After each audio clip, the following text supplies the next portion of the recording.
আমরা এই যুদ্ধ চাই না।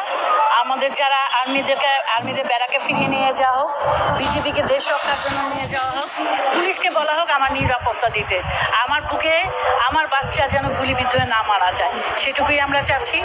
আর যে এই অরাজকতার তৈরির পিছনে যাদের ইন্ধন কিংবা যাদের অর্ডারে এই কাজটা হয়েছে তাদেরকে আইনের আওতায় এনে এটার বিচার করা হোক।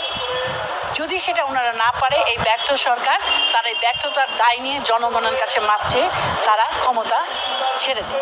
অবশ্যই পুরাটাই রাষ্ট্রের দায়িত্ব। এখানে তো বিদেশি কোনো রাষ্ট্র নেই, এটা একটা স্বাধীন রাষ্ট্র। তার বয়স 53 বছর। এখানে যে পুলিশ আছে সে আমার ভাই, যে আর্মি আছে সে আমার ছেলে, আমার ভাই বেরাদারই তো আছে।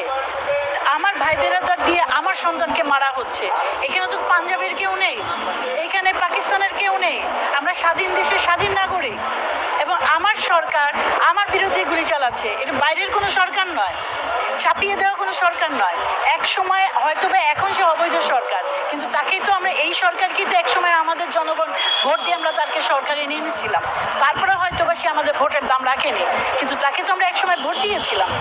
আমার ভাইকে আমি মেরে ফেলছি, ঘটনাটা তো এরকমই দাঁড়াচ্ছে। আমরা আসলে 1971 সালে আমরা যে রাজনৈতিক, অর্থনৈতিক এবং সাংস্কৃতিক মুক্তির জন্য চেয়েছিলাম, লুটপাটের বিরুদ্ধে দাঁড়িয়ে দেশ স্বাধীন হয়েছিল। সেই যে লুটপাট এবং সেই যে অর্থনৈতিক বৈষম্য, রাজনৈতিক অনাচার দেশব্যাপী এবং এই যে হত্যার মহাযজ্ঞ, এই দেশটা আমরা চাই না। আমরা যে স্বাধীন দেশ চেয়েছিলাম 1971 সালে, ঠিক সেই স্বাধীন দেশটাই আবার নতুন করে গুছিয়ে আমাদের মতো করে আবার স্বাধীনতার পরিপূর্ণ স্বাদটা পাওয়ার জন্যই আজকে পথে নামা।